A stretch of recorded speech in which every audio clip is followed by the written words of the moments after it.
तर चला विद्यार्थी मित्रांनो, पुढचा पॉइंट आपल्याला पाहायचा आहे तो म्हणजे म्युझियम्स. कालच्या तासाला आपण दोन गोष्टीबद्दल पाहिलं, एक बोटॅनिकल गार्डन आणि दुसरं आपण जे पाहिलं ते म्हणजे हर्बॅरिया. हर्बॅरिया आणि बोटॅनिकल गार्डन हे जे दोन टॅक्झॉनॉमिकल एड्स आहेत किंवा टॅक्झॉनॉमी स्टडी करण्यासाठी त्यांचा आपल्याला उपयोग होतो. तर हर्बॅरियम आणि botanical garden both are related with plant. फक्त फरक एवढा आहे की herbarium it is related with dead plants and botanical gardens they are related with live plants. म्हणजे लिव्हिंग प्लांट आपण बोटॅनिकल गार्डन मध्ये काय करतो, कल्टिवेट करतो. लिव्हिंग प्लांट बोटॅनिकल गार्डन मध्ये कल्टिवेट करतो. एक लक्षात घ्या, बोटॅनिकल गार्डन मध्ये कुठलाही ॲनिमल आपण काय करत नाही, त्याचं कन्झर्वेशन करत नाही, फक्त आपण प्लांटचं कन्झर्वेशन करतो आणि तेही लिव्हिंग प्लांटचं. आलं लक्षामध्ये? म्हणून मी काल तुम्हाला सांगितलं होतं की बोटॅनिकल गार्डन या नॉर्मल गार्डन नाही, या स्पेसिलाइज्ड गार्डन आहेत, जिथे आपण स्पेशल लिव्हिंग प्लांट जगाच्या वेगवेगळ्या कानाकोपऱ्यामधून कल्टिवेट केलेले काय करतो, तिथे प्रिझर्व करतो. आणि हर्बॅरियम मध्ये आपण काय करतो, हर्बॅरियम मध्ये ड्राईड प्लांट स्पेसिमन आपण एका स्टँडर्ड साईजच्या सीट वरती त्याला चिटकवतो आणि ते काय करतो, ठेवून देतो फ्युचर स्टडीसाठी. तर हर्बॅरियम आणि दुसरं आपण पाहिलं बोटॅनिकल गार्डन, दोन्ही रिलेटेड कुणाशी आहेत, प्लांटशी. दोन्ही कुणाशी, प्लांटशी. आता पुढचा जो पॉइंट आपल्याला पाहायचा आहे म्युझियम्स. म्युझियम्सचा जेव्हा आपण विचार करतो तेव्हा म्युझियम याच्यामध्ये दोन्हीचं आपण कन्झर्वेशन करतो. म्हणजे it is for plant as well as animals. It is for plant as well as animal. आता याच्यामध्ये जे आहे ते डेड कंडिशन मध्ये यांचं आपण काय करतो, प्रिझर्वेशन करतो. म्हणजे museums are places where collection of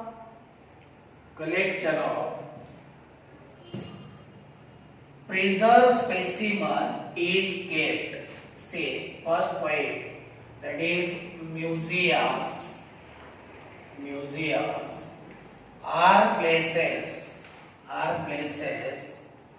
where collection of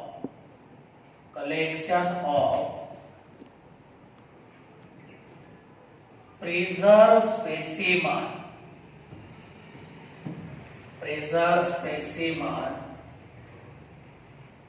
is kept. Preserved specimen of plants and animals is kept or it is found. म्हणजे प्रिझर्व केलेले प्लांट आणि ॲनिमल स्पेसिमन जे आहे हे आपण ज्या ठिकाणी ठेवतो त्याला आपण काय म्हणतो, museum. Museums these are places where collection of preserved specimen of plants and animal are kept. म्हणजे आता मुद्दा क्लिअर झाला की म्युझियम हे प्लांट आणि ॲनिमल दोन्हीसाठी आहे. त्यासाठी दोन्हीसाठी. आणि याच्यामध्ये आपण काय करतो, प्रिझर्व स्पेसिमन काय करतो, याच्यामध्ये ठेवून देतो.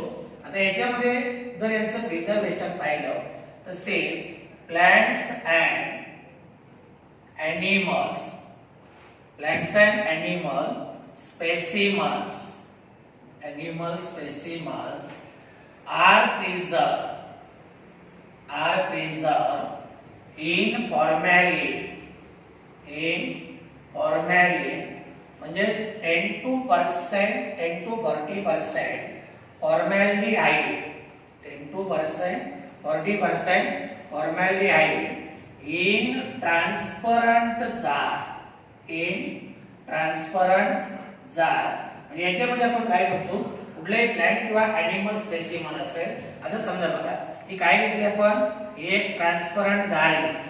काय घेतली, एक ट्रान्सपरंट जार घेतली आणि या जार मध्ये आपण काय केले, समजा एक फॉर्मॅलिनचं सोल्युशन घेतले. काय केले, फॉर्मॅलिनचं सोल्युशन. म्हणजे तुम्हाला इथे समजा एखादा इन्सेक्ट असेल किंवा एखादा अर्थवर्म वगैरे असेल, काय समजा अर्थवर्म आहे, तुम्ही कुठे ठेवला, या फॉर्मॅलिन सोल्युशन मध्ये ठेवला. आता तुम्ही म्हणाल फॉर्मॅलिन सोल्युशन मध्ये का ठेवला, तर याचं कारण काय आहे की जर याला फॉर्मॅलिन सोल्युशन मध्ये ठेवलं नाही तर याचं डिकम्पोजिशन होईल. काय होईल, डिकम्पोजिशन होईल, याचा वास सुटेल, म्हणून याला आपण काय केलं, या फॉर्मॅलिन सोल्युशन मध्ये ठेवलं. तुम्ही म्हणाल प्लांटचा वास सुटणार नाही. अरे बाबा, प्लांट जरी असलं तरी त्याच्यामध्ये वेगवेगळ्या सेल्स असतील, टिश्यूज असतील, मग याचं सुद्धा काय होईल, डिकम्पोजिशन होईल. म्हणजे त्याचं डिकम्पोजिशन होऊ नये म्हणून प्लांट किंवा ॲनिमल तुम्ही जनरली लॅबमध्ये पाहता. तुम्ही झुलॉजिकल लॅबमध्ये, तुम्ही बायोलॉजीच्या लॅबमध्ये जर गेलात किंवा झुलॉजीच्या लॅबमध्ये गेलात तर वेगवेगळे ॲनिमल्स एका पांढऱ्या काचेच्या याच्यामध्ये, जारमध्ये काय ठेवलेलं, काचेच्या बाटलीमध्ये ठेवलेले असतात आणि आतमध्ये एक लिक्विड सोल्युशन आहे. हे सोल्युशन म्हणजे काय, फॉर्मॅलिन. फॉर्मॅलिन कशासाठी, ते सडू नये, त्याची घाण सुटू नये, त्याचा वास येऊ नये, म्हणून आपण काय करतो, त्याला फॉर्मॅलिन किंवा 10 to 40% फॉर्मॅलिन सोल्युशन मध्ये कुठे ठेवतो, ट्रान्सपरंट जार मध्ये ठेवतो. म्हणजे जे प्लांट आणि ॲनिमल स्पेसिमन्स आहेत याचं प्रिझर्वेशन म्हणा, याचं जतन कसं करतो, तर याच्यासाठी आपण काय करतो, फॉर्मॅलिनचं सोल्युशन वापरतो आणि याच्यामध्ये ते पर्टिक्युलर प्लांट किंवा ॲनिमल स्पेसिमन काय करतो, ठेवून देतो. Then say these jars are labeled, these jars are labeled. याच्यावरती काय केले जाते, लेबलिंग प्रोव्हाइड केली जाते. कुठला प्लांट आहे, कुठला ॲनिमल आहे, कुठली स्पेसिस आहे, कुठलं जीनस आहे, त्याची फॅमिली काय, त्याचा क्लास काय, जे डिटेल क्लासिफिकेशन वगैरे आपण काय करतो, याच्यावरती देतो. म्हणजे these jars they are labeled. Then next point, when we talks about the preservation of larger animals, we say larger animals like birds and mammals, larger animals like birds and mammals are usually stuffed and preserved. They are usually stuffed and preserved, and this science is called as taxidermy. This science it is called taxidermy. आणि दोन महत्त्वाचे point आहेत. काय दोन महत्त्वाचे, टॅक्सीडर्मी ही जर term आपण वापरली तर ही टर्म आपण कोणासाठी वापरतो, for preservation of birds and mammals. म्हणजे जे लार्ज साईजचे ॲनिमल्स आहेत त्यांना प्रिझर्व करून ठेवण्याचं जे टेक्निक आहे, हे टेक्निक ज्याच्यामध्ये स्टडी केलं जातं ती सायन्सची ब्रँच म्हणजे याला आपण काय म्हणतो, दॅट इज कॉल्ड ॲज टॅक्सीडर्मी. आता लार्जर ॲनिमल जे आहे, मग ते बर्ड्स असतील किंवा मॅमल्स असतील. आता एखादा मोठा बर्ड आहे, तो एखाद्या जारमध्ये आपल्याला पॅक करून ठेवता येईल का, जारमध्ये त्याचं प्रिझर्वेशन करता येईल का, बिलकुल नाही. एखादा मोठा मॅमल आहे, मी जसं काल म्हणलं, एखादी गाय घ्या किंवा एखादी म्हैस घ्या, तुम्हाला हे जारमध्ये बसवता येईल का, एखाद्या मोठ्या कंटेनरमध्ये बसवता येईल का, बिलकुल नाही. मग अशा वेळेस काय करावं लागेल, त्याचं स्टफिंग करावं लागेल. हे लार्जर ॲनिमल आहे, मग बर्ड्स असेल किंवा मॅमल्स असेल, याचं स्टफिंग करावं लागेल. स्टफिंग करावं लागेल म्हणजे त्याच्यामध्ये जेवढं काही मांस आहे, जेवढं काही मांस आहे, हे सगळं मांस काय करायचं, काढून घ्यायचं. आणि मांस काढून घेतलं तर त्याच्यामध्ये तुम्ही भुस्सा भरा, त्याच्यामध्ये तुम्ही कापूस भरा, त्याच्यामध्ये तुम्ही फाटके कपडे वगैरे भरा. जशाला तसा काय होतो, त्याचा सेफ होतो. आलं लक्षामध्ये, जशाला तसा सेफ होतो. म्हणजे मी जे म्हणलं ना की आता समजा उद्याच्याला मी मेलोय आणि मला काय करायचं, म्युझियम मध्ये ठेवायचं, तर तुम्ही काय करणार, माझ्या आतमधलं सगळं काही मांस आहे, मांस काढून घेणार, आतमध्ये कापूस भरणार, भुस्सा भरणार किंवा कपडे भरणार. माझा जशाला तसा काय होणार, सेफ तयार होणार. झालं गेलो म्युझियम मध्ये, कुठे, म्युझियम मध्ये. तर मग लक्षात आलं ना, स्टफिंग म्हणजे काय, की जे लार्ज साईजचे ॲनिमल्स आहेत, म्हणजे बर्ड्स असतील किंवा मॅमल्स असतील, यांच्या आतमधलं पूर्णपणे मांस काढून घेणे, आतमध्ये भुस्सा भरणे, आतमध्ये कापूस भरा किंवा आतमध्ये आणखी फाटके कपडे वगैरे भरा, तर त्याला काय म्हणायचं, this science it is called as taxidermy. आलं लक्षामध्ये, मांस काढून घेणे म्हणजे that is called as stuffing. Then next point, that is specimens in dried form are also kept in museum. म्हणजे प्लांट असतील किंवा ॲनिमल स्पेसिमन असतील, ड्राईड फॉर्म मध्ये सुद्धा आपण काय करतो, यांना आपण ड्राय करतो आणि नंतर म्युझियम मध्ये ठेवून देतो. काय करतो, म्युझियम मध्ये ठेवतो. Then there is another point, that is systematic collection. systematic collection of cells, systematic collection of cells. Then C, skeleton of animals, skeleton of animals and insect boxes, and insect boxes are also found in museum, or they are also kept in museum. आता बघ, systematic collection of cells म्हणजे हे जे काही कवच असणारे animals आहे, sale असणारे ॲनिमल्स आहे, कवच असणारे, मग यांची सेल म्हणा किंवा वेगवेगळ्या ॲनिमलचे स्केलेटन, बोन्स म्हणा, बोन्स म्हणजे समजा फोरलिम्ब बोन्स असतील, हाइंडलिम्ब बोन्स असतील, वर्टेब्रल कॉलमचे बोन असतील किंवा क्रॅनियम, कवटीची हाडं असतील. आता काही काही ॲनिमल समजा जर आपल्याला त्याचं स्टफिंग करणं पॉसिबल नसेल किंवा तो ॲनिमल अवेलेबल नसेल, तर मग अशा वेळेस आपण काय करतो, त्याचं बोन वगैरे आपल्याला मिळाल्यानंतर आपण या म्युझियममध्ये ठेवून देतो. आता तुम्हाला समजा जर उद्याच्याला तुम्ही म्हणले की सर आम्हाला डायनासोरसला म्युझियममध्ये ठेवायचं, आज डायनासोरस अवेलेबल आहे का? नाही. डायनासोरस कधीच या पृथ्वीवरनं काय झाला, नाहीसा झाला. आणि डायनासोर सारखा महाकाय प्राणी म्युझियममध्ये ठेवणं तेही शक्य नाही. मग अशा वेळेस काय, जे काही डायनासोरसचे बोन्स वगैरे आहेत, हे बोन्स वगैरे आपण काय करतो, तिथे ठेवतो. म्हणजे असं नाही फक्त डायनासोरसचेच बोन ठेवता येते, कुठल्याही ॲनिमलचे आपल्याला काय करता येतात, बोन ठेवता येतात. पण मी उदाहरण कसं सांगितलं की आज डायनासोरसचं स्टफिंग करायला, मांस काढून घ्यायला, भुसा भरायला डायनासोर नाही, म्हणून आपण त्याचे बोन्स काय करतो, म्युझियममध्ये ठेवतो. तर सेल्स असतील म्हणजे कवच असतील, स्केलेटन म्हणजे बोन्स असतील किंवा insect boxes, they are also found in museum. आता इन्सेक्ट बॉक्सेसमध्ये आता तुम्हाला तुम्ही म्हणले ना सर आम्हाला अमुक एक इन्सेक्ट आहे तो म्युझियममध्ये ठेवायचा आहे, तर आम्ही तो कसा ठेवणार, त्यासाठी तुम्हाला काय करावं लागेल, एक लक्षात घ्या, पहिल्यांदा तर त्याचं कलेक्शन करावं लागेल. काय करावं लागेल, कलेक्शन करावं लागेल. नंतर त्याला किल करावं लागेल, किलिंग. आणि नंतर त्याला काय करावं लागेल, पिनिंग करावं लागेल. काय, पिनिंग. आता समजा हा काय इन्सेक्ट बॉक्स आहे, काय हा इन्सेक्ट बॉक्स आहे. मग या इन्सेक्ट बॉक्स मध्ये तुम्हाला काय करायचं आहे, इन्सेक्ट ठेवायचा. अशी कल्पना करा बघा की तुम्ही एक इन्सेक्ट काय करायला लागलात, म्युझियम मध्ये ठेवायचा आहे तुम्हाला. तर पहिल्यांदा काय करावं लागेल, तुम्हाला तो इन्सेक्ट कलेक्ट करावा लागेल, पकडून आणावं लागेल का नाही. जिथं कुठे मिळतोय तिथनं तो इन्सेक्ट तुम्ही पकडून आणणार, पकडून आणल्यानंतर त्याला मारणार, दॅट इज कॉल्ड किलिंग. आणि नंतर मग काय करणार, या इन्सेक्ट बॉक्स मध्ये ठेवून त्याचे पाय वगैरे, लेग्स वगैरे आहेत ना, ते तुम्ही सेपरेट करणार. काय करणार, सेपरेट करणार. हे असे समजा लेग्स वगैरे सेपरेट केले आणि याला इथं काय केली, पिन मारली. काय केली, पिन मारली. आलं लक्षामध्ये, दॅट इज कॉल्ड पिनिंग. तर अशा पद्धतीने आपण इन्सेक्ट बॉक्स सुद्धा काय करतो, म्युझियम मध्ये ठेवून देतो. Then there is another point. Thus we can say that thus biological museums, thus biological museums in educational institutes, in educational institutes provides reference hub, provides reference hubs in biodiversity studies, in biodiversity studies. आता museum जे आहे, museum generally जर आपण पाहिलं ना, ते museum कुठे असतात, एज्युकेशनल इन्स्टिट्यूट मध्ये. म्हणजे तुमची शाळा असेल, कॉलेज असेल, युनिव्हर्सिटीज असतील, तर या ठिकाणी म्युझियम एस्टॅब्लिश केले जातात.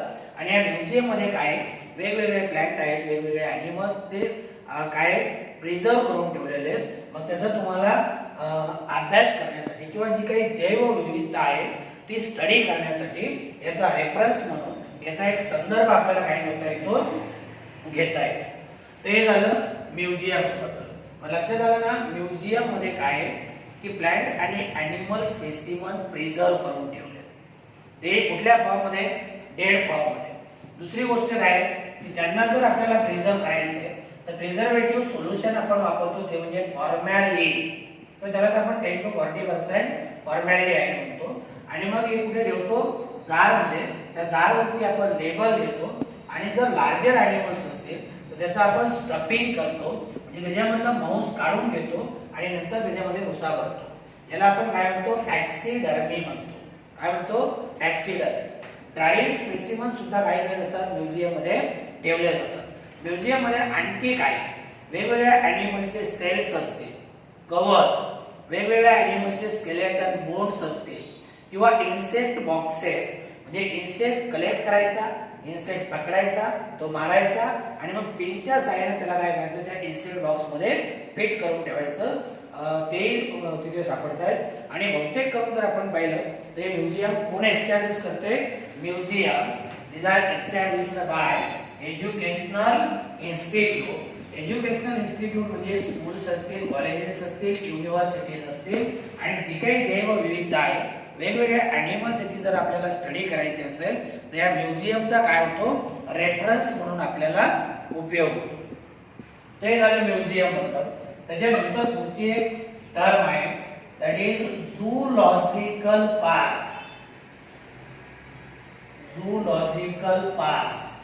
आता एक लक्षात घ्या, जेव्हा आपण बोटॅनिकल गार्डन म्हणतो तेव्हा आपण कुणाचं कन्झर्वेशन करतोय, फक्त आणि फक्त प्लॅन्टचं. फक्त आणि फक्त प्लॅन्टचं. म्हणजे तुम्हाला जसं मी सांगितलं की तुमच्या असं लक्षात आलं की अमुक एक प्लॅन्ट अमुक एका ठिकाणी वाढले, पण त्या ठिकाणी काय झाले, ते धोक्यात आले, एंडेंजर्ड आहे. पुढच्या 2-4 वर्षामध्ये म्हणा, पुढच्या 10 वर्षामध्ये म्हणा, ते प्लॅन्ट त्या हॅबिटॅट मधनं पूर्णपणे नाहीसं होईल. आलं लक्षात. आता असं कन्सिडर करा की समजा एक फॉरेस्ट आहे, हे फॉरेस्ट आहे आणि या फॉरेस्ट मध्ये वाढणारं हे प्लॅन्ट आहे, हे प्लॅन्ट आहे. तुमच्या लक्षात आलं, तुम्हाला कळालं की या प्लॅन्टचं पॉप्युलेशन झपाट्याने कमी झालं आणि नजीकच्या काळामध्ये हे प्लॅन्ट या फॉरेस्ट मधनं काय होणार आहे, पूर्णपणे दुर्मिळ होणार आहे. अशा वेळेस तुम्ही हे प्लॅन्ट तिथून उचलला आणि याला कुठे कल्टिवेट करणार, बोटॅनिकल गार्डन मध्ये. कुठे, बोटॅनिकल गार्डन. आता तसं जर समजा मला वाटलं की अमुक, मला काही तुम्हालाही वाटू शकतो, आपल्याला जर वाटलं की अमुक एक प्राणी, आता हे समजा एक फॉरेस्ट एरिया आहे, हा एक फॉरेस्ट एरिया आहे आणि इथं हा ए नावाचा काय एक ॲनिमल आहे, ए नावाचा ॲनिमल, आणि आपल्या लक्षात आलं की बाबा हा ॲनिमल धोक्यात आहे, याचं पॉप्युलेशन झपाट्याने कमी झाले, नजीकच्या काळामध्ये तो या फॉरेस्ट मधून पूर्णपणे दुर्मिळ होऊ शकतो. तर मग त्याला आपण आपल्या सुपरविजन खाली आपण एस्टॅब्लिश केलेले जे झूलॉजिकल पार्क्स आहेत तिथे काय करतो, याला प्रोटेक्शन देतो. काय करतो, प्रोटेक्शन देतो. झूलॉजिकल पार्कला जनरली आपण झू म्हणतो, प्राणी संग्रहालय म्हणतो. काय म्हणतो, प्राणी संग्रहालय म्हणतो. तर this one is a thing of interest of common man. एक कॉमन मॅनला म्हणलं जातं, पण एक माणसाला म्हणा, अगदी कुठल्याही वयोगटातल्या माणसाला या प्राणी संग्रहालयाबद्दल काय एक अट्रॅक्शन आहे, एक आकर्षण आहे. काय, कारण इथं खूप वेगवेगळ्या प्रकारचे प्राणी काय केले, याचं कन्झर्वेशन केले. काय केलंय, कन्झर्वेशन केले, यांना प्रोटेक्शन दिले. कारण एवढे सारे प्राणी आपण कुठल्या एखाद्या फॉरेस्टमध्ये जाऊन तर पाहू शकत नाही, गेलो तरी ते आपल्याला दिसणार नाही. काय, गेलो तरी दिसणार नाही. म्हणून सामान्य माणसाचा पाय जर कुणीकडे ओळख असेल तर तो म्हणजे शहरामध्ये असणारे झूलॉजिकल पार्क किंवा झू. झूलॉजिकल पार्क किंवा झू. इथे फक्त आपण कुणाला प्रोटेक्शन देतोय, फक्त प्रोटेक्शन देतोय आपण ॲनिमलला, आणि तेही त्याच्या नॅचरल हॅबिटॅटच्या बाहेर. मला सांगा, अमुक एका फॉरेस्ट मधनं आपण एक टायगर उचलला आणि तो या पार्क मध्ये आणला, म्हणजे त्याचं नॅचरल हॅबिटॅट ते फॉरेस्ट होतं, म्हणजे तुझ्या फॉरेस्टच्या बाहेर. याला म्हणायचं एक्स-सिटू कन्झर्वेशन. काय म्हणायचं, एक्स-सिटू कन्झर्वेशन. तर say here first point, that is zoological park which is generally called as zoo. Say zoological park generally known as zoo is a place of interest, is a place of interest for common man, for common man. म्हणजे इथे वेगवेगळे प्राणी पाहायला, अगदी कुठल्याही वयोगटातली व्यक्ती असू द्या, आपण म्हणतो लहान मुलांना जास्त आवडतात, तो भाग वेगळा. पण एक कुठलेही सर्वसामान्य माणूस त्याला काय या झुलॉजिकल पार्क्स बद्दल अट्रॅक्शन आहे. याचं कारण असं की ते वेगवेगळे ॲनिमल्स काय केले जातात, प्रेझर्व म्हणजे याचं कन्झर्वेशन केलं जातं, यांना प्रोटेक्शन केलं जातं. May say in a zoo wild animals are kept in captivity. Captivity म्हणजे आपण काय म्हणतो, बंदिस्त. काय म्हणतो, बंदिस्त. बंदिस्त म्हणजे एका पिंजऱ्यामध्ये वगैरे आपण पाहतो का नाही, प्राणी संग्रहालयामध्ये जे काही हिंस्र प्राणी आहे हे कशामध्ये ठेवले जातात, कॅप्टिव्हिटी, बंदिस्त. अगदी तेच नाही, बाकीचे कुठले असतात तर प्राणी संग्रहालयामध्ये each and every animal is kept in captivity. म्हणजे जे वाईल्ड ॲनिमल्स आहेत, जे जंगली प्राणी आहेत, हे कुठे ठेवले जातात, कॅप्टिव्हिटी, अंडर आवर सुपरविजन, आपल्या देखरेखीखाली. आपण यांना काय करतो, बंदिस्त वातावरणामध्ये ठेवतो. काय करतो, बंदिस्त वातावरणामध्ये.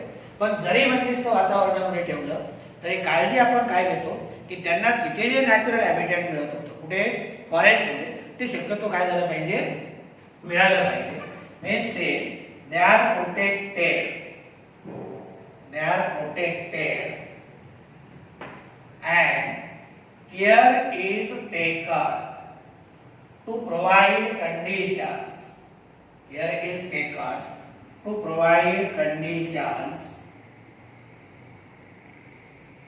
similar to their natural habitat. याला आपण काय म्हणतो, this is called as ex situ conservation. मी शब्दच लिहितो, ex situ conservation. आता ex situ conservation, आता एक अशी कल्पना करा की समजा हे फॉरेस्ट आहे, फॉरेस्ट आहे. आता बोर्डावर काढलं बरं का ना तुम्ही, मला सर फॉरेस्ट एवढं असतं का, फॉरेस्ट खूप मोठं असतं. आता इथं काय की अमुक एक ॲनिमल आहे, काय हा एक ॲनिमल आहे, हा ॲनिमल आहे. आता याला काय करायचंय, याचा जीव या फॉरेस्ट मध्ये धोक्यात आलाय. काय, हे फॉरेस्ट आहे, काय, हे फॉरेस्ट, याचा जीव इथं धोक्यात आलाय. हा डेंजर झोन मध्ये याला कदाचित हा पूर्णपणे नाहीसा सुद्धा काय होऊ शकतो, नाहीसा होऊ शकतो.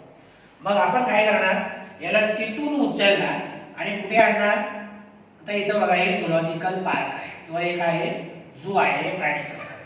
म्हणजे फॉरेस्ट मधनं तो उचलला, कुठे आणला, झुलॉजिकल पार्क. म्हणजे हे झालं त्याचं नॅचरल हॅबिटॅट. पण काळजी काय घेतली जाते की त्याला नॅचरल हॅबिटॅट मध्ये ज्या कंडिशन अवेलेबल आहेत त्या शक्यतो झू मध्ये सुद्धा अवेलेबल होतील, तिथल्या कंडिशन. त्याला म्हणजे आपण जसं म्हणतो ना, घरापासून दूर पण घरासारखं वातावरण, हे सुद्धा त्याचं घर आहे, हे सुद्धा त्याचं घर आहे. घरापासून पण घरासारखं वातावरण सुद्धा काय केलं जातं, इथे मेंटेन केलं जातं, त्याला प्रोव्हाइड केलं जातं. याला आपण काय म्हणतो, ex situ conservation. X means exit, एक्सचा अर्थ काय घ्यायचा, x means exit, ex situ, exit. आणि सिटू म्हणजे that is called as outside. म्हणजे नॅचरल हॅबिटॅट, त्याचं जे नॅचरल हॅबिटॅट आहे त्या नॅचरल हॅबिटॅट मधनं काय केलं, त्याला बाहेर काढलं आणि कुठे ठेवलं, प्रोटेक्टेड एन्व्हायरमेंट मध्ये, म्हणजे झू मध्ये ठेवलं. कुठे, झू मध्ये. तर मुद्दा काय सांगतो की they are protected and care is taken to provide condition similar to their natural habitat. म्हणजे नॅचरल हॅबिटॅट मध्ये ज्या कंडिशन त्याला अवेलेबल होत्या त्या कंडिशन शक्यतो आपण त्याला झू मध्ये किंवा प्राणी संग्रहालयामध्ये देण्याचा सुद्धा प्रयत्न करतोय. म्हणजे आता तो नॅचरल हॅबिटॅटच्या बाहेर त्याचं आपण कन्झर्वेशन केलं, बरोबर आहे नाही. नॅचरल हॅबिटॅट फॉरेस्ट, आता आपण कन्झर्वेशन कुठं करतोय, झू मध्ये. म्हणजे फॉरेस्टच्या बाहेर त्याला म्हणायचं एक्स सिटू. आणि जर इथंच प्रोटेक्शन दिलं असतं, आता परत तुम्ही म्हणाल इथं प्रोटेक्शन कसं देणार, प्रोटेक्शन देणार. इथं जेवढ्या काही ह्युमन ऍक्टिव्हिटीज आहेत या सगळ्या ह्युमन ऍक्टिव्हिटीज आपण काय करणार, बंद करणार. म्हणजे या जंगलामध्ये कुठल्याही ॲनिमलला चरण्यासाठी आपण परमिशन देणार नाही. जनावरं चरण्याची परमिशन बंद केली, फॉरेस्ट मधनं प्रॉडक्ट काढून घेण्याची परमिशन म्हणजे जसं की तुमचं काय म्हणतो आपण इमारती लाकूड असेल, डिंक असेल, मध असेल, हे गोळा करण्याची परमिशन आपण बंद करून टाकली. आतमध्ये कुणालाच परमिशन देणार नाही आपण जाण्याला. इथल्या इथे त्याला काय केलं, इथल्या इथे त्याला प्रोटेक्शन दिलं. बरोबर आहे की नाही? याला म्हणायचं इन सिटू कन्झर्वेशन. काय म्हणायचं? In Situ conservation. एक सोपं उदाहरण सांगतो. एखादी व्यक्ती आजारी पडली, त्याला घरच्या घरी डॉक्टरने येऊन ट्रीटमेंट दिली, घरीच त्याच्या घरी, डॉक्टरच्या नाही, त्याच्या घरी ट्रीटमेंट दिली. आपण काय म्हणणार? इन सिटू. आणि त्याला घरी येऊन जर उचलून येऊन दवाखान्यामध्ये ऍडमिट केलं तर that is called ex situ. That is called ex situ. तर जरी एक्स सिटू कन्झर्वेशन असतं तरी घरापासून दूर त्याला घरासारखं वातावरण मिळण्याची काळजी घेतली जाते. आलं लक्षामध्ये? Then next point, in a zoo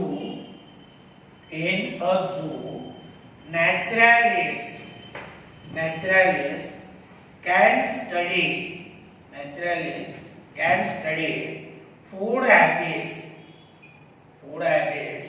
and behavior of animals. आता फूड हॅबिट आणि बिहेवियर याच्याशी जर कुणाचं देणं घेणं असेल तर ते फक्त नॅचरलिस्ट आहे, आपलं देणं घेणं नाही. आपण काय करणार? फक्त जाणार, पाहणार, घरी येणार. आपण जे काय करतोय त्याचं बिहेवियर कसं याची स्टडी करतो का? बिलकुल नाही. सामान्य माणसाला त्याच्याशी देणं घेणं नाही की त्याचं फूड हॅबिट काय किंवा त्याचं बिहेवियर काय, त्याची वर्तणूक काय, त्याच्याशी सामान्य माणसाला देणं घेणं नाही. सामान्य माणसाला एकच उत्सुकता आहे की तो बघा दिसतो कसा, तो फक्त पाहायचा आहे, घरी यायचं. पण जे याची स्टडी करतात या ॲनिमलची, आलं लक्षामध्ये, किंवा नेचर मधल्या वेगवेगळ्या गोष्टीवरती स्टडी करणाऱ्या ज्या व्यक्ती आहेत त्यांना आपण नॅचरलिस्ट म्हणतो.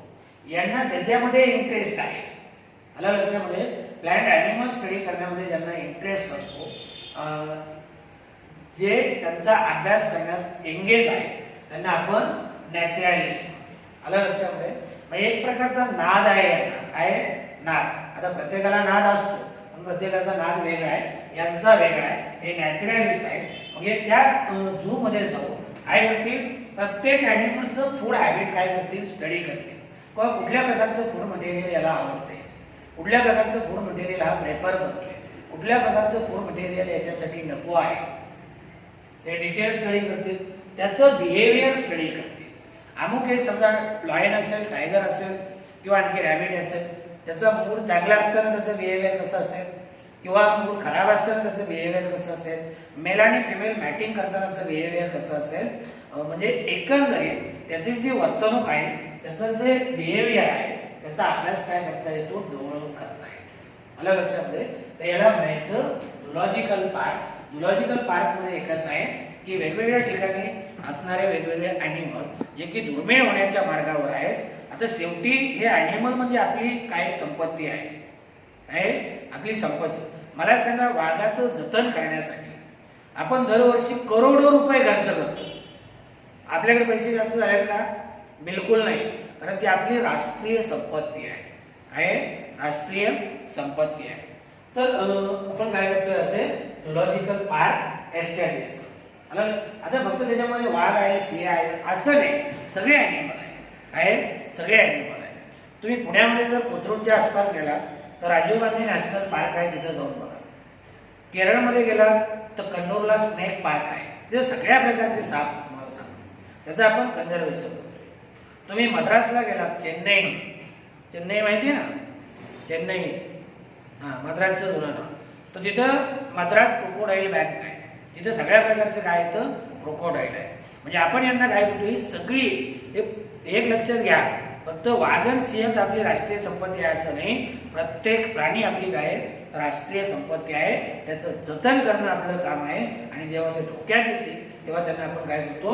या झुलॉजिकल पार्क मध्ये प्रोटेक्शन देतो. काय करतो? प्रोटेक्शन देतो. Then next point, that is taxonomical aids. आता थोडा पॉइंट वेगळा आहे. taxonomical aids.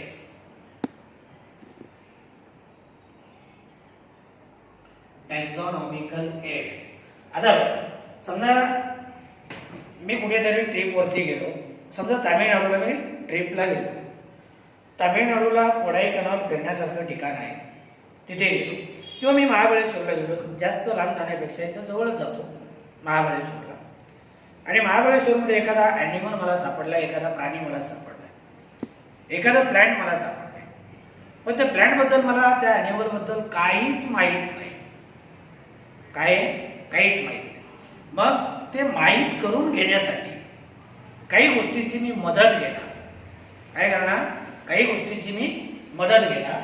त्याला म्हणायचं टॅक्झॉनॉमिकल एड्स. म्हणजे अशी काही साधनं आहेत का जी आपल्याला ॲनिमल आणि प्लॅन्टची स्टडी करण्यासाठी काय करतात? मदत करतायत. त्यांना आपण टॅक्झॉनॉमिकल एड्स म्हणतो. एड्स वेगळं बरं काय? लक्ष द्या. AIDS AIDS. एड्स हा आजार आहे, तो वेगळा. आणि प्लॅन्ट आणि ॲनिमलची स्टडी करण्यासाठी जी साधनं आपण वापरतो त्याला आपण काय म्हणायचं? Taxonomical aids. आता टॅक्झॉनॉमिकल एड्स कुठले आहेत? Say we will list first them, that is flora, then manuals, monographs and catalog are some other important tools for maintaining biodiversity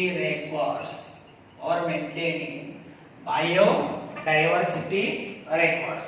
आता इथे बघा, फ्लोरा असते, मॅन्युअल्स असते, मोनोग्राफ्स असते, कॅटॅलॉग असतात. कॅटॅलॉग पहिला तर मुद्दा लक्षात घ्या, हे सगळे काय आहेत? टॅक्झॉनॉमिकल एड्स आहेत. Point clear? हे सगळे टॅक्झॉनॉमिकल एड्स आहेत. बरोबर आहे? यांचा उपयोग काय? वेगवेगळे प्लॅन्ट ॲनिमल स्टडी करण्यासाठी यांची आपल्याला मदत होते. आलं लक्षामध्ये? फ्लोरा असेल, मॅन्युअल असेल, मोनोग्राफ्स असतील, कॅटॅलॉग असेल, हे सगळे काय आहेत? टॅक्झॉनॉमिकल एड्स आहेत. विच हेल्प इन, त्यांनी दिले फॉर मेंटेनिंग बायोडायव्हर्सिटी रेकॉर्ड. म्हणजे याचा शब्दशः अर्थ जर घेतला, म्हणजे सरळ अर्थ जर घेतला तर आपल्याला प्लॅन्ट आणि ॲनिमलची स्टडी करण्यासाठी याची मदत होते. काय होते? मदत होते. ते मेंटेनिंग बायोडायव्हर्सिटी रेकॉर्ड. आणि एक लक्षात घ्या, कधी कधी काय होते, अक्षर जर ओळखायला आलं नाही तर त्याला झूम करून बघा. तसं तुम्हाला प्रत्येक गोष्ट झूम करून बघण्याची सवय लागली आहे, पण त्याला झूम करून बघत होता. शक्यतो अक्षर ओळखायला येते. कधी कधी घाई गडबडीत लिहिलं तर काय होत नाही, ओळखायला येते. तसं माझं अक्षर खूप छान आहे, माझ्यासारखं अक्षर कुणाचं चांगलं नाही, तो हा वेगळा. Then say a second point, that is flora is a plant life.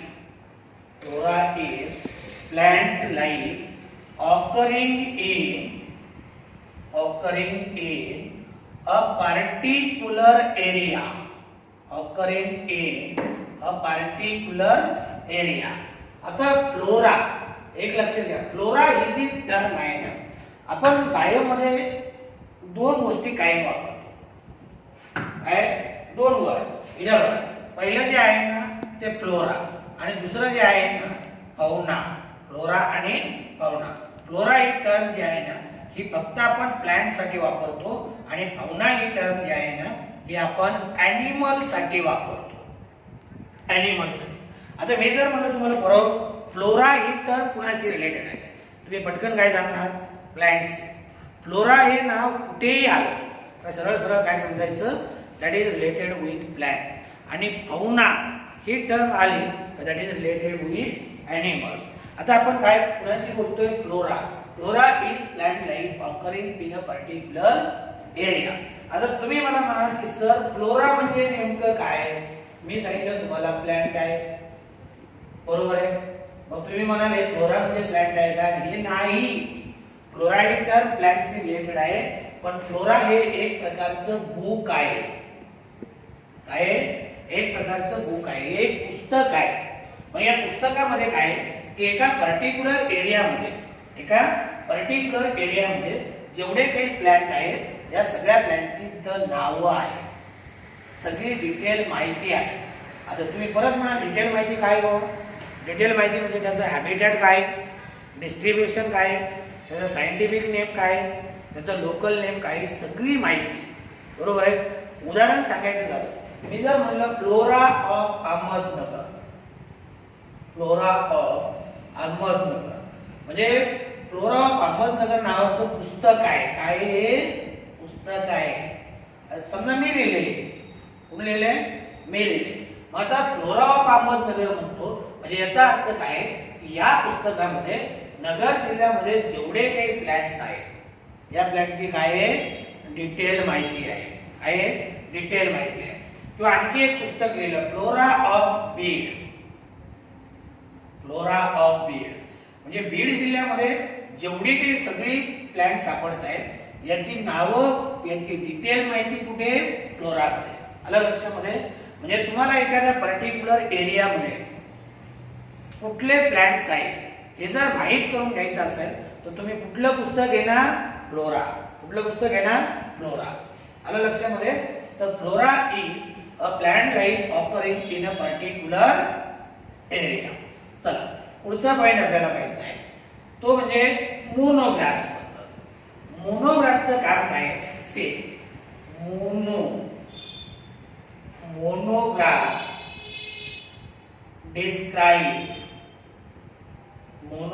describe anyone selected biological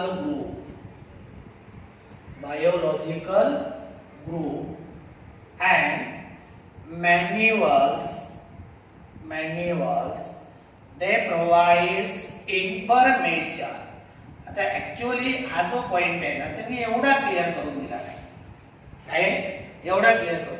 एक लक्षात घ्या, आता जे अलीकडच्या काळातली स्टेटमेंट आहे म्हणजे अलीकडचे आता जे नवीन टेक्स्ट बुक आहे तुमचं 11वीचं असेल 12वीचं असेल टोटली एनसीईआरटी बेस्ड आहे, टोटली एनसीईआरटी बेस्ड आहे. आणि एनसीईआरटीनं पुस्तकं एवढी छान लिहिली आहेत, एका ओळीमध्ये ते 20 पॉइंट समजून सांगतात. एका ओळीमध्ये ते 20 कमीत कमी 20 पॉइंट समजून सांगतात. खूप छान पुस्तकं लिहिली. आणि एक लक्षात घ्या, ही पुस्तकं म्हणजे तुम्हाला परीक्षेपुरती मर्यादित नाही, तुम्ही याच्यातून काहीतरी बोध घेतला पाहिजे. तुमचं 11वीचं पुस्तक असू द्या, तुमचं 12वीचं पुस्तक असू द्या, हे तुम्हाला काही ना काही शिकण्यासाठी दिलंय, हे फक्त परीक्षेसाठी दिलंय हा गैरसमज डोक्यातून काढून टाका. तुम्हाला याच्यातून काहीतरी घ्यायचंय. काय करायचंय? तुम्हाला याच्यातून काहीतरी घ्यायचंय. तर बघा मोनोग्राफ डिस्क्राइब. आता मोनो झालं की काही गोष्टी तुमच्या पटकन लक्षात आल्या. जसं तुम्हाला विचारलं बरोबर डाय म्हणजे काय तुम्ही म्हणाल 2, पेंटा म्हणजे 5, टेट्रा मीन्स 4, तसं मोनो मीन्स 1. मोनोग्राफ, ग्राफ म्हणजे study. Monograph describe any one selected biological group. हा महत्वाचा पॉइंट आहे. एनी वन एकच सिलेक्टेड बायोलॉजिकल ग्रुप जर एखाद्या पुस्तकामध्ये डिस्क्राइब केला असेल तर त्याला म्हणायचं मोनोग्राफ. काय म्हणायचं? त्याला म्हणायचं मोनोग्राफ. आता बघा हा मोनोग्राफ आहे असं कन्सिडर करा. काय हा मोनोग्राफ आहे आणि हा मोनोग्राफ कुणाचा आहे? मॅमल्स. आता मी इथं वाटलं तर नावच म्हणतो, काय लिहितो याचं नावच लिहून टाकतो, mammals.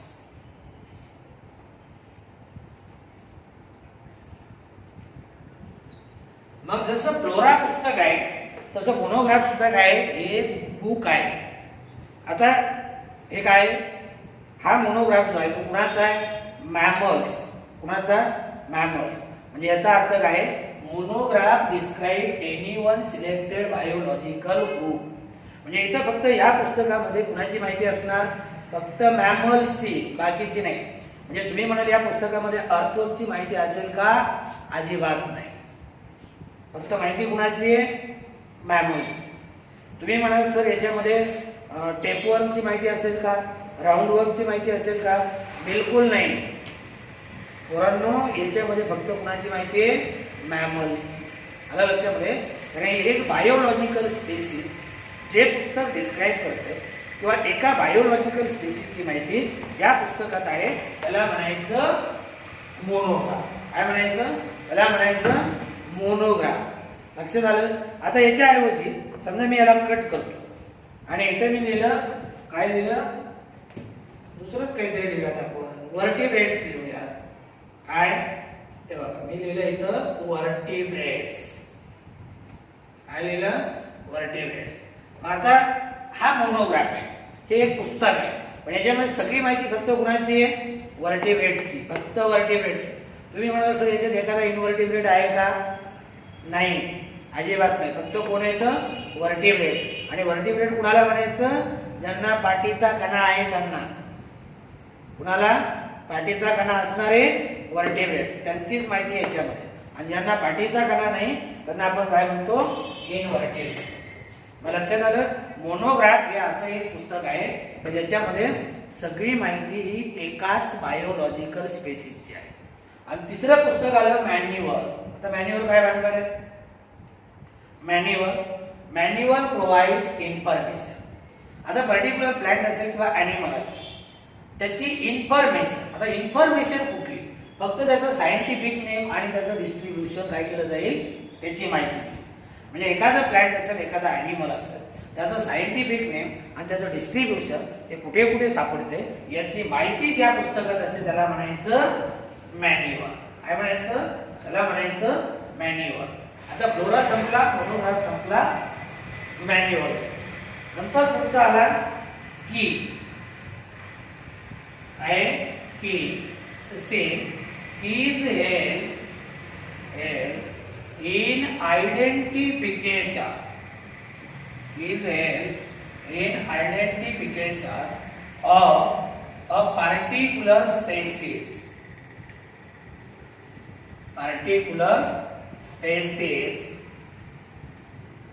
in a particular area. एका पर्टिक्युलर एरियामध्ये असणारी पर्टिक्युलर स्पेसिस, त्या स्पेसिसचं आयडेंटिफाय करायचं, आयडेंटिफिकेशन करायचं. आलं लक्षात? तर त्यासाठी आपण काय वापरणार? की वापरणार. काय वापरणार? की वापरणार. ते झाले टॅक्झॉनॉमिकल एड्स. नंतर पुढचा एक पॉइंट आपल्याला पाहायचा आहे, तो म्हणजे biodiversity park. Biodiversity parks. Biodiversity. आता एक शब्द लक्षात घ्या, बायोडायव्हर्सिटी म्हणजे जैवविविधता. जैवविविधता म्हणजे खूप साऱ्या प्रकारचे प्लॅंट्स आणि ॲनिमल्स, खूप साऱ्या प्रकारचे, त्याला म्हणायचं बायोडायव्हर्सिटी. आणि पार्क म्हणजे उद्यान, म्हणजे जैवविविधता उद्यान. काय? जैवविविधता उद्यान, याला आपण बायोडायव्हर्सिटी पार्क म्हणतो. बायोडायव्हर्सिटी पार्क बद्दल जर बोलायचं झालं तर here we can say that biodiversity park, it is an ecological assemblage of species. आता इकॉलॉजिकल असेंबलेज ऑफ स्पेसिस म्हणजे असेंबलेज एकत्र येणे. असेंबलेज म्हणजे काय? एकत्र येणे. म्हणजे खूप सारे प्लॅंट, खूप सारे ॲनिमल स्पेसिस एका ठिकाणी आहेत, तर त्याला इकॉलॉजिकल असेंबलेज. एकत्र आले. It is an ecological assemblage of species that forms self-sustaining biological किंवा biotic communities. Self-sustaining biological communities on degraded or barren landscape. That is called as biodiversity. म्हणजे सरळ सरळ त्यांना असं सांगायचंय की बायोडायव्हर्सिटी पार्क जो आहे, जैवविविधता उद्यान जे आहे, याच्यामध्ये खूप मोठ्या प्रमाणामध्ये प्लॅंट आणि ॲनिमल स्पेसिस आहेत. That is ecological assemblage of species. आता खूप सारे आहेत, म्हणजे याचा अर्थ ते काय तयार करतात? ते form self sustaining biological community. Self sustaining म्हणजे इथं त्यांची स्वतःची गरज ते स्वतः भागवत आहेत. आलं लक्षामध्ये? एकत्र आलेत सगळे, सेल्फ असेंबलेज आहेत, ते एकत्र आले आणि स्वतःच्या गरजा स्वतः भागवण्याची त्यांच्यामध्ये काय कुवत आहे, ते स्वतःच्या गरजा स्वतः भागवतात. म्हणजे ते काय तयार करतात? सेल्फ सस्टेनिंग बायोलॉजी कम्युनिटी तयार करतात. कुठे? डिग्रेडेड और डायरेक्ट लँडस्केप. लँडस्केप म्हणजे भूभाग. एखादी पडीक जमीन वगैरे असेल, शहरामध्ये बहुतेक ठिकाणी बऱ्याचशा ठिकाणी काय असतात? पडीक जमीन वगैरे असतात, सोडून दिलेली जमीन असते, जिथं आपण कुठल्याही प्रकारचं क्रॉप प्लांट कल्टिवेट करत नाही. अशा ठिकाणी उघड्या जमिनीवरती, पडीक जमिनीवरती, नापीक जमिनीवरती आपण काय करतो? बायोडायव्हर्सिटी पार्क एस्टॅब्लिश करतो. आणि तिथं सगळ्या प्रकारचे प्लांट्स आहेत, सगळ्या प्रकारचे ॲनिमल्स आहेत, आणि ते सेल्फ सस्टेनेबल कम्युनिटीज तयार करतायत. म्हणजे स्वतःच्या गरजा तिथं स्वतः ते भागवत आहेत, एकमेकाशी काय तर रिलेटेड आहे, त्यांच्यामध्ये एक प्रकारचं रिलेशन आहे. याचं वेल नोन एक्झाम्पल जर पाहिलं तुम्ही तर से एक्झाम्पल ले Uttamrao Patil. Uttamrao Patil biodiversity park. Biodiversity Park, which is located at Guregar, Mahabaleshwar. कुठे? महाबळेश्वर. महाबळेश्वर कुठे? सातारा जिल्ह्यामध्ये थंड हवेचं ठिकाण आहे, थंड हवेचं ठिकाण. तर महाराष्ट्रामध्ये जर पाहिलं तर एक फेमस बायोडायव्हर्सिटी पार्क आहे. खूप सारे लोक काय होतात? ते पाहण्यासाठी जातात. लेट म्हणजे कैलासवासी. माणूस फोटोत गेला, कुठे गेला? फोटोत चौकटीत बसला का समजायचं लेट. लेट उत्तमराव पाटील, कैलासवासी उत्तमराव पाटील बायोडायव्हर्सिटी पार्क उरेगर म्हणजे एरिया आहे महाबळेश्वर मधला. ते इथं हे फेमस बायोडायव्हर्सिटी पार्क आहे. खूप मोठ्या प्रमाणामध्ये बायोडायव्हर्सिटी पार्क आपल्याकडे आहे. आणखी तुम्हाला फेमस बायोडायव्हर्सिटी पार्क सांगतो. डुमका झारखंडमध्ये एक जिल्हा आहे. गुमला झारखंडमध्ये जिल्हा आहे. रांची झारखंडची राजधानी आहे. तिथे सुद्धा काय असे बायोडायव्हर्सिटी पार्क आहे. दिल्ली आणि नोएडाच्या बॉर्डरला खूप मोठा बायोडायव्हर्सिटी पार्क आहे. म्हणजे जवळजवळ सगळीकडे काय केलं? बायोडायव्हर्सिटी पार्क साधारणतः माझ्या माहितीनुसार 2005च्या नंतर खूप मोठ्या प्रमाणामध्ये काय केले? एस्टॅब्लिश केले. तसंच एक आहे आपल्याकडे महाराष्ट्रामध्ये. जर कधी वेळ मिळाला महाबळेश्वरला गेला तर हा बायोडायव्हर्सिटी पार्क जरूर पाहून या. आलं लक्षामध्ये? आणि जर तुम्ही न पाहता परत आले तर याचा अर्थ तुम्ही महाबळेश्वरला गेलेच नाही. तर हा पार्क कुठे? महाबळेश्वरला. आणि त्यांनी सांगितले की it is best model for conservation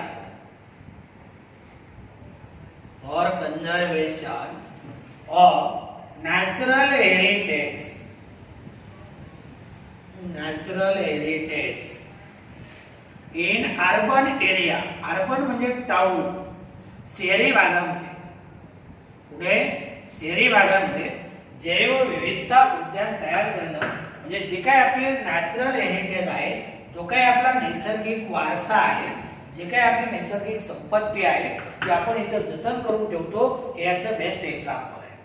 actually urban area, rural एरियामध्ये तर आपण त्याचं जतन करतोय, पण त्याच्या पुढे जाऊन जर अर्बन एरियामध्ये सुद्धा आपण काय करतो? असे बायोडायव्हर्सिटी पार्क एस्टॅब्लिश करतो. म्हणजे तिथं सुद्धा जो काही आपला नैसर्गिक वारसा आहे, जे काही आपली नैसर्गिक साधन संपत्ती आहे, तिथं आपण शहरामध्ये सुद्धा त्याचं काय करतोय? जतन करतोय. It is the best model for conservation of natural heritage in urban area. Then say next point that is systematic classification. Systematic classification is helpful in understanding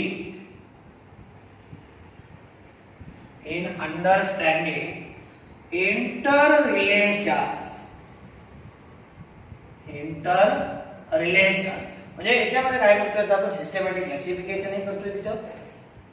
आणि वेगवेगळ्या ऑर्गॅनिझम मध्ये जे काही इंटर रिलेशन आहे, त्यांच्यामध्ये जो काही परस्पर संबंध आहे, या परस्पर संबंधाचा सुद्धा आपल्याला काय करता येतो?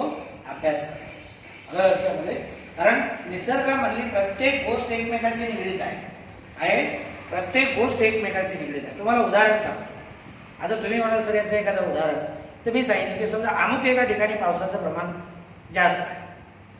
म्हणजे पाऊस जर जास्त पडला तर तिथं अमुक प्रकारचे प्लॅन्ट काय होणार, जास्त प्रमाणात येणार. मग त्या प्लॅन्ट काय ठरवणार, तिथं कुठल्या प्रकारचा ॲनिमल राहणार. बरोबर आहे का नाही. म्हणजे पावसाचं प्रमाण जास्त आहे तर पाऊस काय ठरवणार, तिथं कुठल्या प्रकारचे प्लॅन्ट जगणार, आणि ते प्लॅन्ट काय ठरवणार, इथं कुठल्या प्रकारचा ॲनिमल राहू शकतो, त्याला खायला मिळू शकतो. म्हणजे यांचा एकमेकाशी कसा आहे, परस्पर संबंध आहे. काय, एकमेकाशी परस्पर संबंध आहे. तर जर यांचं सिस्टमॅटिक क्लासिफिकेशन केलं तर वेगवेगळ्या ऑर्गॅनिझम मधला इंटर रिलेशन आपल्याला काय होतंय, समजतंय. आलं लक्षामध्ये. Yes, in order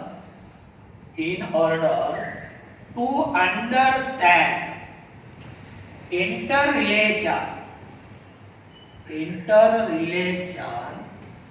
between organisms and to maintain harmony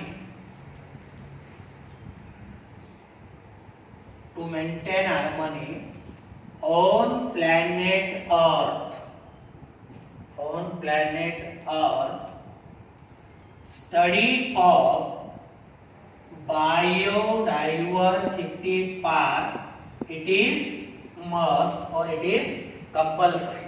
म्हणजे थोडक्यामध्ये काय की बायोडायव्हर्सिटी पार्क मध्ये आपण वेगवेगळ्या ऑर्गॅनिझम मधलं इंटर रिलेशनशिप, त्यांच्यामधला असणारा परस्पर संबंध आपण स्टडी करतोय. काय करतोय, परस्पर संबंध आपण त्यांच्यामधला स्टडी करतोय. म्हणजे याचा अर्थ काय, त्याच्यातून आपल्याला आनंदही मिळतोय. म्हणजे मेंटेन हार्मनी ऑन प्लॅनेट अर्थ, आणि त्याच्यासाठी बायोडायव्हर्सिटी पार्कची स्टडी करणं it is must, it is compulsory. आलं लक्षामध्ये. तर एक लक्षात घ्या, बायोडायव्हर्सिटी पार्क मध्ये खूप साऱ्या स्पेसीज आहेत, वेगवेगळ्या प्लांट आणि ॲनिमलच्या स्पेसीज आहेत. त्यांचं एक असेंबलेज आहे आणि ते सेल्फ सस्टेनेबल कम्युनिटी, म्हणजे स्वतःची गरज भागवणार काय करतायत, कम्युनिटी तयार करतायत. आलं लक्षात. जसं आपण आजी म्हणतो ना की पूर्वी खेडी सेल्फ सस्टेनेबल होती. म्हणजे खेड्यातल्या लोकांच्या ज्या गरजा आहेत त्या खेड्यातच भागत होत्या. कुठे, खेड्यातच भागत होत्या, त्यांना शहराकडे यायची गरज नव्हती. तसं यांच्या गरजा ज्या आहेत ना त्यांच्या तिथल्या तिथे भागवल्या जातात. मग याला म्हणायचं सेल्फ सस्टेनिंग बायोलॉजिकल कम्युनिटी. आणि शेवटचा पॉइंट या टॉपिक मधनं आपल्याला पाहायचा आहे तो म्हणजे कीज.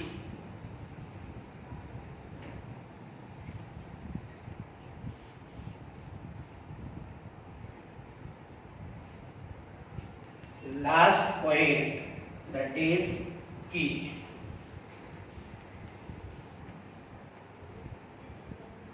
आता तुम्हाला माहिती आहे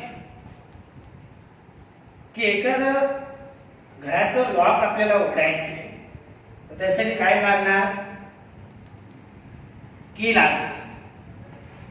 त्यासाठी काय लागणार, की लागणार. ते एकदा बघा, की हा शेवटचा पॉइंट आपल्याला पाहिजे. टॅक्झॉनॉमिकल एड आहे. आता मी काय सांगतो की तुम्हाला लॉक उघडायचे, तुम्हाला काय लागणार, की लागणार. तुम्ही म्हणा हे सर क्या दुनियाला माहिती आहे, तुम्ही नवीन काय सांगताय. ते तर सांगतोय की जसं लॉक उघडायचं तर तुम्हाला एक की लागणार, तसं पर्टिक्युलर प्लॅन्ट किंवा ॲनिमल तुम्हाला माहीत करून घ्यायचं आहे. तर त्यासाठी मदत कोणाची होते, की तो प्लॅन्ट किंवा ॲनिमल तुम्हाला ओपन करून सांगण्यासाठी मदत कोणाची होणार, कीची. आलं लक्षामध्ये. म्हणजे की it is a taxonomical aid which is used in identification of plants and animals. Say taxonomical key, it is a taxonomical aid which helps in identification of plants and animals. आता हे टॅक्झॉनॉमिकल एड आहे. की म्हणजे काय, टॅक्झॉनॉमिकल add आहे जे की आपल्याला प्लॅन्ट आणि ॲनिमलचं क्लासिफिकेशन किंवा आयडेंटिफिकेशन करण्यासाठी मदत करते. आता हे कसं मदत करते बघा, खूप इंटरेस्टिंग आहे. Say it is based on keys. keys are based on contrasting characters. Based on contrasting characters. आता कॉन्ट्रास्टिंग कॅरेक्टर म्हणजे एकदम अपोजिट कॅरेक्टर, एकदम अपोजिट कॅरेक्टर. लक्षात येते का? आपण म्हणतो ना ते कॉन्ट्रास्टिंग कॅरेक्टर. म्हणजे समजा एखादी व्यक्ती एकदम जास्त उंचीची आहे, तर त्याचं दुसरं अपोजिट कॅरेक्टर काय असणार? दुसरी व्यक्ती एकदम बुटकी आहे, बरोबर आहे. एकतर व्यक्ती एकदम हायटेड आहे किंवा बुटकी. आता हे जास्त उंची आणि कमी उंची म्हणजे याचा अर्थ काय झालं? हे कॉन्ट्रास्टिंग कॅरेक्टर. एकतर व्यक्ती माझ्यासारखी एकदम गोरी असेल, नाही तर मग एकदम काळी, एकदम गोरा आणि एकदम काळा. हे दोन्ही काय झाले? एकमेकाशी कॉन्ट्रास्टिंग झाले, अपोजिट कॅरेक्टर झाले, बरोबर आहे. एकतर व्यक्ती अति हुशार आहे, नाहीतर दुनियाची नालायक. अति हुशार आणि दुनियाचे नालायक हे दोन काय झाले? कॉन्ट्रास्टिंग कॅरेक्टर, परस्पर विरोध दाखवणारे, विरोधाभास असणारे कॅरेक्टर्स. तर कीज मध्ये काय केले होते? कॉन्ट्रास्टिंग कॅरेक्टर कन्सिडर केले होते. आता कॉन्ट्रास्टिंग कॅरेक्टर हे दोन कन्सिडर करतो आपण त्यांना. And see here one character get accepted and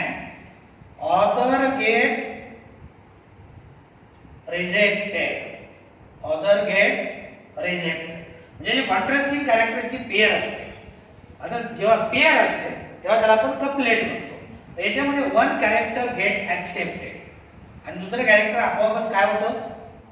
reject होतं. काय होतं? रिजेक्ट होतं. आता इकडे बघा, इथं समजा एक कॅरेक्टर दिलंय, organism can fly. Organism can fly. आणि दुसरं कॅरेक्टर आहे ऑर्गॅनिझम कॅन नॉट फ्लाय. आहेत का नाही कॉन्ट्रास्टिंग कॅरेक्टर? एकदम अपोजिट आहे. एक सांगितले organism can fly, organism can not fly. म्हणजे एक तुम्हाला काय केला? ॲनिमल दिलाय आणि तुम्हाला फाइंड आउट करायचं की तो बर्ड आहे का मॅमल आहे. मग तुम्ही कॉन्ट्रास्टिंग कॅरेक्टर काय कन्सिडर केलं? Can fly. उडतोय का? उडतोय. म्हणजे कोण असलं पाहिजे? बर्ड. म्हणजे कुठलं कॅरेक्टर ऍक्सेप्ट केलं? Organism can fly. आणि ऑर्गॅनिझम कॅन नॉट फ्लाय हे काय झालं? रिजेक्ट झालं. आणि तुम्ही काय आयडेंटिफाय केलं? तो पक्षी आहे. आलं लक्षामध्ये? दुसरं एक्झाम्पल घेऊन बघा. दुसरं एक्झाम्पल कुठलं घेत आहे? Organism possesses mammary gland. Possesses mammary gland. आणि organism do not possesses mammary gland. Do not possesses mammary gland. आणि तुम्हाला एक ॲनिमल काय करायचं आहे? फाइंड आउट करायचं आहे. तो नेमका मॅमल आहे का बर्ड आहे? मग तुम्ही पहिले काय पाहणार? त्याला मॅमरी ग्लँड आहेत का? मॅमरी ग्लँड नाही. काय नाही? Memory Gland. म्हणजे मॅमरी ग्लँड नाही याचा अर्थ तो मॅमल आहे का? नाही. तो समजा काय की it is having 4 limbs which are modified into wings. पक्ष्याचं पुढचे पायाचं रूपांतर पंखामध्ये झालं. म्हणजे इथं एक कॉन्ट्रास्टिंग कॅरेक्टरची पेअर असते, त्याच्यापैकी एक कॅरेक्टर ऍक्सेप्ट होतो, दुसरं कॅरेक्टर रिजेक्ट होतो. आलं लक्षामध्ये? आणखी एक उदाहरण तुम्हाला सांगतो.